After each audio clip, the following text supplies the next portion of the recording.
this other news story that came across my feed today, and one that I've been, keeping tabs on just because I'm a fan of this property, but the Avatar sequel series, Seven Havens, ordered at Nickelodeon, set after Legend of Korra. I'll read a little bit of this article provided by Variety, and I'll go into more of my thoughts. I also want you guys to share your thoughts, too. Nickelodeon is continuing to build out the world of Avatar: Last Airbender with the green light of the animated series Avatar: Seven Havens. The new 2D animated series will consist of 26 half-hour episodes spread across 2 seasons, or books 1 and 2 in Avatar style. The news of the pickup comes as Last Airbender prepares to celebrate its 20th anniversary. Yeah, that's right. Yep, very soon. With the original show having debuted February 21st, 2005. Wow, that's tomorrow. It's the 20th anniversary of Avatar: The Last Airbender. That is tomorrow. Wow. Really cool. I didn't know it was so soon.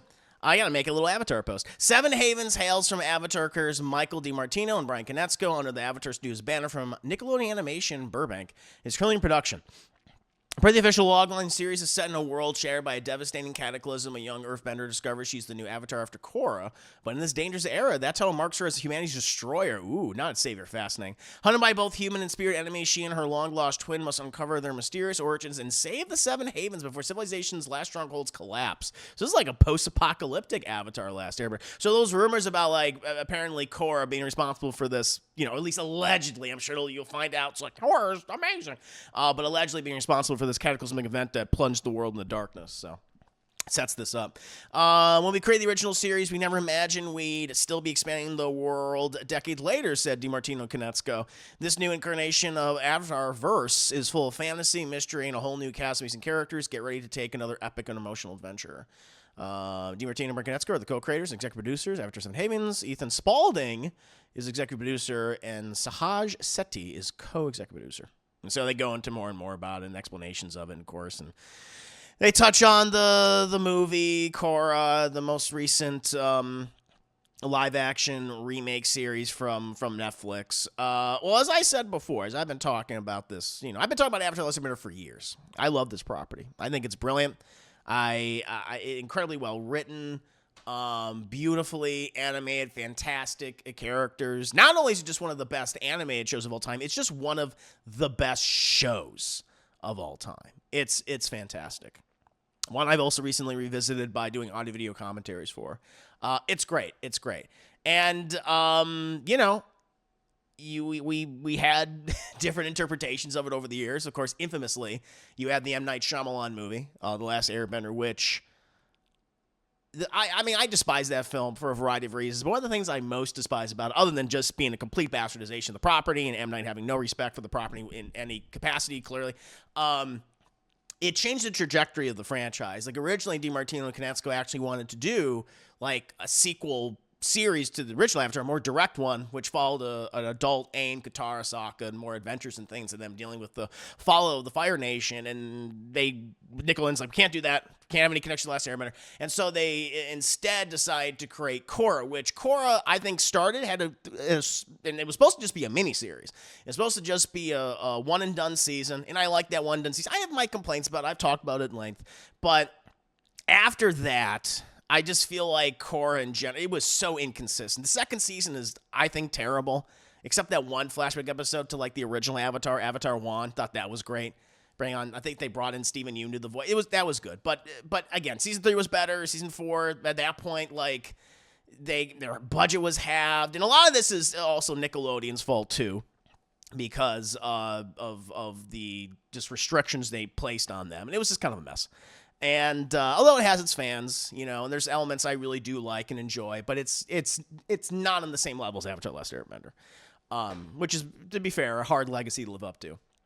And then, of course, you had the most recent live-action series, and as time has gone on, I already didn't like that show, but as time has gone on, I'll be like, this show fucking sucks. Just, again, perhaps not as bad as The Last Airbender, perhaps not as bad as M. Night Shyamalan's adaptation, but it also just chooses to ignore core aspects of the show for whatever reason. And it's very, very frustrating. However, around that whole time of the Netflix and their adaptation being announced, we also had the Nickelodeon, Paramount basically saying, hey, we really want to go all in on Avatar again, because I think one of the things that spurred it was during the pandemic when you had Avatar: Last Airbender go to Netflix, and a whole new generation discovered the show.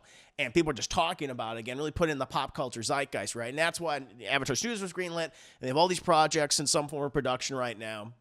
And with this particular series, it sounds cool to me. Like, I like the idea of continuing this story. I imagine we're going to eventually get to a fire avatar, right? Representing all the 4 nations. Though in this case, with Seven Havens, it seems like the nations are gone. They're destroyed. And now we're in this post-apocalyptic world, maybe Mad Max-esque, and seemingly Korra was the catalyst for all this. They'll probably reveal that she wasn't. She tried to save everybody. It wasn't her fault. Yada, yada. They'll do all that. But it's cool setting her up as not the villain, but as someone who is despised, because she is rather disliked by a lot of people in the fan base. So that's an interesting choice. So I was like, I wonder if they're kind of capitalizing on that, but they're going to throw everyone for a loop by saying, but she's actually a hero. Any case, I think the premise sounds interesting. Sounds cool. I'm game for it. I'm all for it. I like the idea of Avatar, instead of being looked at as this hero, as this savior of the world, now it's like enemy number 1, as this was the destroyer of our entire way of life and civilization. To me, that's fascinating. That sounds really, really cool. So yeah, I'm all for it. I'm all for it. What about you guys? How do you feel about this news of Avatar 7 Havens? I guess these havens are like the last vestiges of civilization across this planet. Apparently, Korra prevented a worse fate. Gotcha. Is that what that was also part of the release? Oh, man. Let's see here. So, yeah, Mad Max Avatar. That's the impression that I'm getting. I think so. Twin avatars. Are they twins, or did they just say that one of them is the twin? Or, excuse me, that only one of them. I didn't know if they said it's twin avatars. A young earthbender discovers she's the new avatar after Korra, but it's dangerous that makes her humanity destroyed and ever hunted by both human spirits, and she and her long-lost sister. Oh, they kind of, maybe they're both, but they kind of say it's just one of the twins. That's what they say. A young earthbender discovers she's the new avatar after Korra, but in this dangerous era, the tunnel marks her as the humanity destroyer, not its savior. Hunted by both human spirit enemies, she and her long-lost twin must uncover their mysterious origins and save the 7. So maybe it's both of them. I don't know. Based on the writing, based on how it's structured, it's kind of them implying only one of them is. But in any case, this is cool. And it's a 2D. It's not like when my other concern was, is this going to be like 3D animation? Which I don't think they even confirmed if the new upcoming movie is 2D. I was like, what are we doing with that? But this is a 2D series, so that's really good. Spisco says, yeah, I'm excited to see this. It's a fan of the original series, and Korra's fine, in my opinion. So I'm glad to see them doing something with the franchise properly again. Well, they're twins. With one is Avatar. I'm sure there'll be shenanigans. There'll be some mystical, magical, spiritual, mumbo-jumbo shenanigans, most definitely. Can't wait for the new movie next year. Yeah, so he was supposed to come out earlier, but now it's set for January of next year. So hope it's good. Hope it's really good. I think the new movie is stylized CG from what I've heard.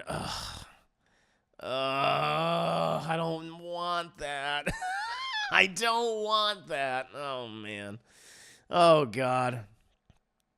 It makes sense they would make it post-apocalyptic because the Avatars have kept advancing technology. The series would take place there. No, you're right. That's the thing, because because the original series it feels like it takes place in ancient times. Like, the most advanced civilization was the Fire Nation. Like, they were using, steampunk technology and things, of course, but it felt like ancient times for the most part. And then we jumped, even though it was, 60, 70, 80 years later. It's not as much, but let's say 100 years later. We're already in the 1920s, all right? They have, everyone has a transatlantic accent. They have the radio, and you can go to the picture show. There's no audio, but that's okay. We're working on it, right? And you have people in mech suits and shit. And so it's like, whoa, technology kind of exploded. And so you're right. It would be we're like a cyberpunk, far future then, right? The next Avatar. So they're I think they realize that too. And maybe they kind of want to return to some of the aesthetics of the original series and make it more post-apocalyptic. Maybe make it Neolithic, I think that's kind of cool. So yeah, that's good. That's good.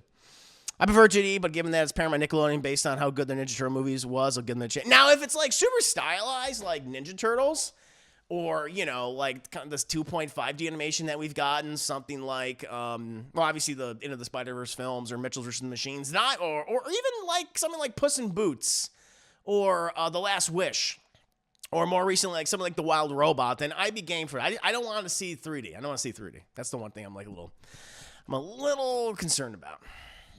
We'll see. Space Cowboy's got a comment here.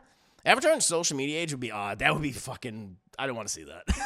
I don't want to see that. In October 2022, it was reported that Flying Bark Productions Sydney, Australia, will provide animation for the film. The film will combine hand-drawn animation with CG elements. Okay.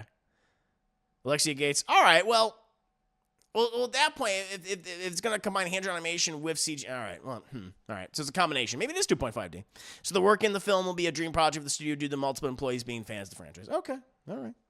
We'll see. Straight off the wiki. I don't want an influencer avatar. Oh my God, can you imagine? They would have an influencer character. They would have like an Instagram of that world, and I'd be like, oh, that would be the worst. I don't want to see that series. Like as first I'm like, maybe like a cyberpunk dystopian Avatar show would be interesting. Something more akin to like Blade Runner, right? I think that would be kind of cool. Maybe a little more utilitarian, like dystopian. But with them going full post-apocalyptic, I'm game for that. I think that'd be cool. One Avatar series in the 70s or 80s, that would be wild. I could be convinced. I just don't want to see like social media and stuff. I don't want a Mr. Beast Avatar. No, definitely don't want that. I feel like they would try to parody that though, and that would not work very well. That would not work. Oh boy, oh boy, oh boy. Oh man. Yeah. It's your boy, the Avatar. Oh, God, that sounds horrible. Remember to like, subscribe, and don't forget, buy the Avatar Gamer Fuel. Oh, I got a chill. I had a chill run up my spine. Damn, that would be a nightmare. No, thank you. Avatar in the Conan era is right. That's what I fucking want. Like, Avatar, Last Airbender. I guess it kind of is, influenced by the Hoborian Age and stuff. That'll be all from Conan. I'd be all for that. Hell yeah. You're speaking my language. Yeah, when you bring that up. That would be fantastic. But, yeah. So, I mean, in any case, I think this news sounds good. I'm looking forward to this. I'm hoping it's great. I like the premise so far. The setting really intrigues me. I think that's really new, really fresh. So, I'm going to give it a shot.